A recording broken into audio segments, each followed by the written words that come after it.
Olá, pessoal! Estamos em mais uma videoaula, no qual nós vamos falar um pouquinho sobre estabilidade de taludes e controle de erosão. Então, primeiramente, precisamos entender o que seria um talude, tá? Então, um talude é uma superfície inclinada que limita um maciço de terra, de rocha ou de terra e rocha.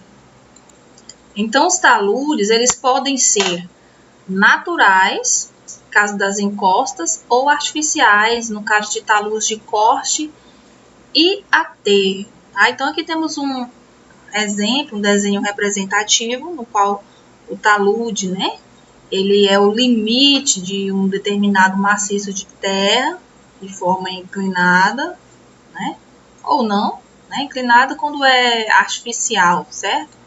Natural pode ter uma superfície, né, meio que irregular. Temos aqui o coroamento ou crista, altura, pé de talude, tá? E a fundação aqui, no caso, quando esse talude ele é artificial. Então, pode-se entender talude como qualquer terreno inclinado, natural ou artificialmente. Temos o talude natural, que é aquele formado naturalmente pela natureza, pelas ações geológicas, ações do intemperismo, né? Através dos seus agentes externos, como chuva, sol, vento, etc. Temos o talude artificial, que é aquele talude construído pelo homem. O material que compõe um talude natural, tá? Ele é composto, formado por diferentes materiais com uma maior complexidade geológica, maior heterogeneidade e anisotropia, né? Ou seja, esses materiais, eles têm características tanto de formação, né, quanto de resistência, tá? Então, pode ser formado, por exemplo, talude natural, de uma encosta, pode ter uma formação aí por vários tipos de rochas, né, algumas mais resistentes, outras menos resistentes, assim como os solos resultantes dela, né. Temos o talude artificial. O talude artificial, como ele é feito pelo homem, ele é feito, né, com materiais pré-selecionados, ou seja, dependendo da finalidade desse talude, né, por exemplo, uma barragem de terra, tá? Uma barragem de terra é preciso ter um material mais argiloso, né? Um material com uma menor permeabilidade. E exige também um controle nos processos construtivos. Então, os taludes artificiais, eles podem ser facilmente encontrados, né, como as minas a céu aberto, barragens, reservatórios de água, os taludes, né, de estradas e ruas, né, no qual são as laterais, na escavação de uma vala para assentamento de tubo de água, até no fundo das casas construídos em local em aclive, né, terreno subindo ou declive, terreno descendo, né, bem como em aterros e terraplanagens urbanas. Então, temos aqui um talude, né, representativo, tá? Tá aqui nas laterais de uma determinada rodovia, certo? E que a gente pode observar, né, além desse talude, podemos observar tubulações para quê? Para dissipação da água, né? Para funcionar aqui como um sistema de drenagem. Então, como nós verificamos nas videoaulas anteriores sobre movimento de massa, né? Sabemos que o deslocamento de determinado material aqui em um talude, né, devido a algum tipo de condição no qual esse talude é submetido, tá? Chama-se o que esse movimento? Chamado de movimento de massa. Qual podemos entender, né, alguns desenhos esquemáticos de como é que seria isso daí. Temos uma superfície de ruptura, né, em que as forças aí solicitantes serão maiores do que as forças resistentes a um determinado talude, tá? Isso aí vai propiciar o movimento de um determinado material. Sabemos que o topo de um talude a gente chama de crista, tá? Nesse topo pode ter alguns tipos de sobrecarga, como uma edificação, vegetação, né?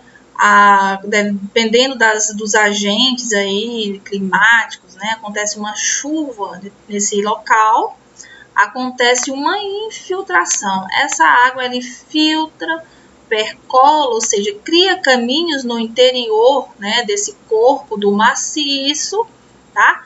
Quando ela sai no próprio talude aqui, chama de mina, né, no qual minua a água, tá? E temos também todo o fluxo, né, de água ou de caminhos no qual essa água ela percorre. Então, aqui temos as partes constituintes do talude. Então, a crista é a parte mais alta do talude e o pé é a parte mais baixa. O H, né, a altura do talude, que é a diferença de cota, né, entre a crista e o pé desse talude. Temos também o ângulo de inclinação desse talude, dado em graus. O corpo ou maciço, né, do talude é toda essa parte interna onde os geólogos, engenheiros vão estudar o material constituinte desse talude, né? Se é argila, se é silt, areia, rocha, quanto às suas propriedades, né, de coesão, os limites de plasticidade e outras propriedades. Então, são os materiais, né, o tipo de material, se é silt, se é argila, areia, rocha, que vai definir a inclinação do talude, tá? Então, assim, os terrenos rochosos, né, onde tem bastante rocha, ainda suportam taludes com ângulos bastante acentuados, com aproximadamente 80 a 90 graus, tá? Já terrenos no qual possui um material arenoso, os taludes devem apresentar ângulos pequenos, né, entre 20 a 30 graus. Então, como foi falado anteriormente, né, esses fluxos de percolação, né, ou redes de percolação, é o desenho da trajetória que a água faz dentro do maciço, do talude. Ou seja, essa água percolada aqui pode ser tanto próximo, né, à inclinação desse talude, ou pode também ser resultante, esses fluxos aqui, ser resultante de áreas, né, mais distantes ou a quilômetros de distância desse talude, no qual esse fluxo de água chega até o talude.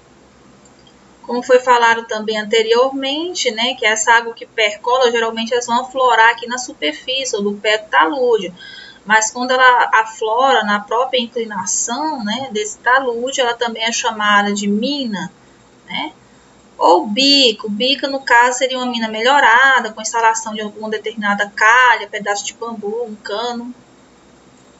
Temos os taludes artificiais, talude de corte e aterro. O talude de corte, o próprio nome já indica, que é aquele formado a partir do processo de corte, né, ou retirada de material.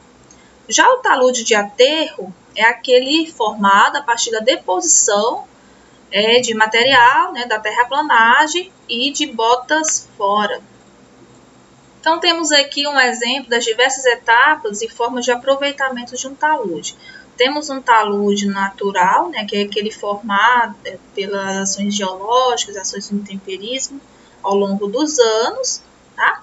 E esse talude ele pode ser, né, sofrer, né, um determinado corte em uma área de corte no qual retirou-se o material desse local, né, e depositou em um outro local.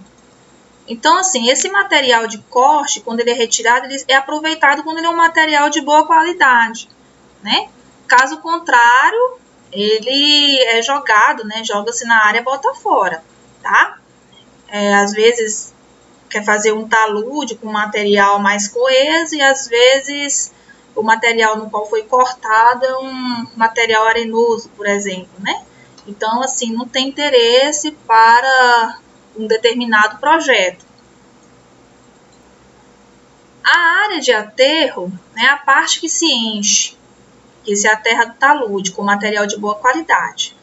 Então, ele sim, pode estar utilizando material retirado do corte ou também pode-se utilizar material de uma determinada área de empréstimo. Aqui temos um exemplo de talude sem estrutura de apoio, no qual foi feito um corte aqui, né? E retirou o material ou colocou em bota fora, né? Aí temos também aqui um talude de aterro, né? Ou foi aproveitado para esse talude de aterro. Então aqui o que a gente pode estar observando, né? Que foi feito um corte, que foi feito um aterro, mas não existe nenhuma estrutura que possa estar apoiando, né? Esse solo aqui que foi cortado e esse solo aqui, né? Esse material no qual serviu como um talude de aterro.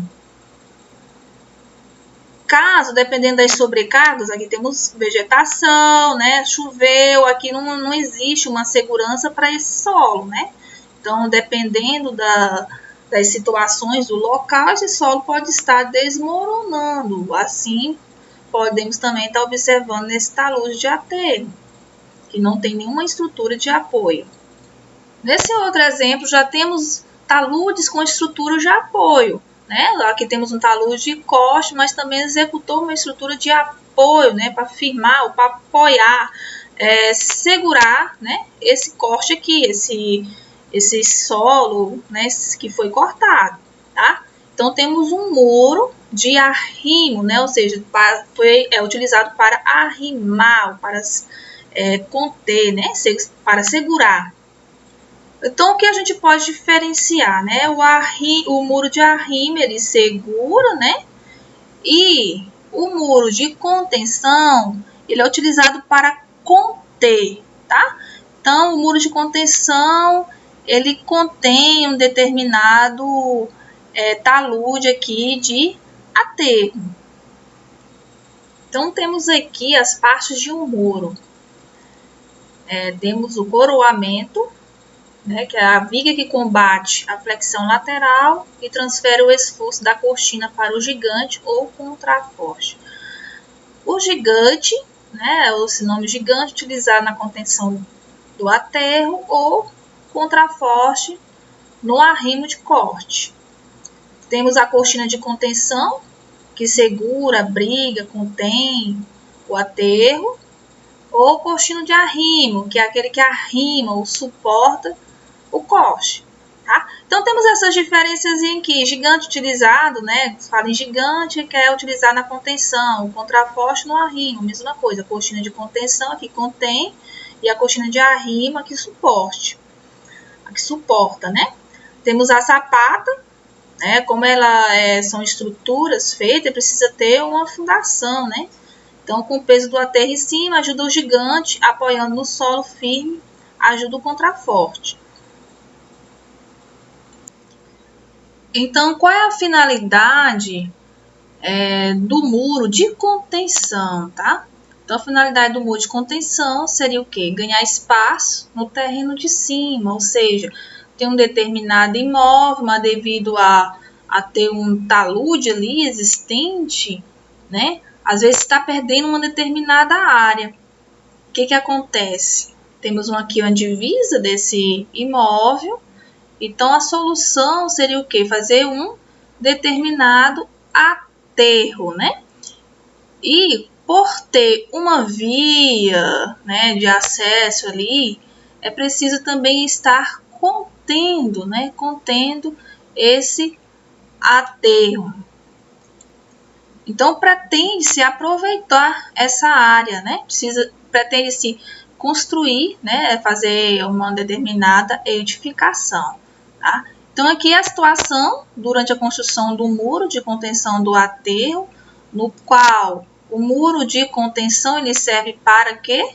Conter, receber, armazenar um determinado aterro. Então, já foi mostrada toda aquela estrutura, né? Temos o gigante, a cortina de contenção, temos o coroamento, que vai servir como uma cinta de amarração ou uma viga, né? Temos a fundação. Sabemos que se colocar um determinado aterro, né, vai existir o quê? Forças, né? Vai existir um determinado empuxo ativo, vai existir pressão hidrostática, pressão da água, né? Da água ali que percola sobre esse aterro, tá? Então, temos aqui, após o aterro, né, feito o aterramento, temos o aterro compactado. É preciso ter uma cortina drenante, né, pode ser feita de um determinado material arenoso, poroso, que vai facilitar ali a penetração e a saída de água, tá? E a área conquistada, né, aí você pode já estar construindo, né, aproveitando esse aterro aí, sendo que a gente tem que levar em consideração que foi feito um muro, né, um muro de contenção para conter essa massa, né, esse corpo desse aterro. Aqui temos o exemplo agora do muro de arrimo. Qual a finalidade do muro de arrimo? Ele é destinado para arrimar, apoiar, segurar um determinado corte, que é feito no talude, tá? Então, a finalidade do muro é ganhar espaço no terreno de baixo. Então, se fez um determinado corte, né? Então, fez um determinado corte em um talude, porque pretende-se, né, estar aproveitando essa área inferior, a área de baixo, relacionado a esse talude. Só que se fez um corte, precisa estar o quê? Fazendo, né, construindo uma determinada estrutura aí para estar segurando, né, esse maciço aqui que foi cortado. Então, verificando aqui nesse primeiro exemplo, temos uma divisa aqui, a divisa do imóvel acima, só que existe uma massa ali de terreno, né, de talude, que o proprietário pretende se retirar essa massa para poder construir, fazer uma determinada construção, né? Então, é feito um corte, o talude é cortado para poder ganhar o espaço no terreno de baixo. Então, aqui podemos verificar, né, o muro de arrimo com todas as suas estruturas para suportar, né, as forças, seja da pressão de água exercida ou a força hidrostática, né? O empuxo também ativo exercido pelo corte, tá? Então, é feita toda a estrutura de travamento, utilizando cintas de amarração, né, um dreno, uma cortina drenante aqui. Aqui temos um exemplo aqui de uma estaca também, tá? Que é utilizada para evitar o tombamento. E a área conquistada.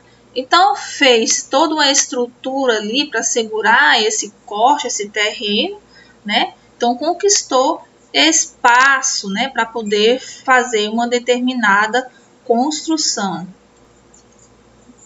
Então, a gente como engenheiro, é muito comum visualizar aí, né, às vezes um determinado talude que sofreu um determinado corte, mas você verifica que existe uma falta, né, de uma determinada estrutura, por exemplo, estrutura de arrimo, né, para segurar aquele maciço ali. Sabemos que com o tempo vai chover naquele local, a água vai infiltrar, a água vai ocasionar uma determinada pressão, vai levar solo, e com o tempo pode acontecer o quê? Um movimento de massa, né, que pode estar atingindo aí alguma edificação.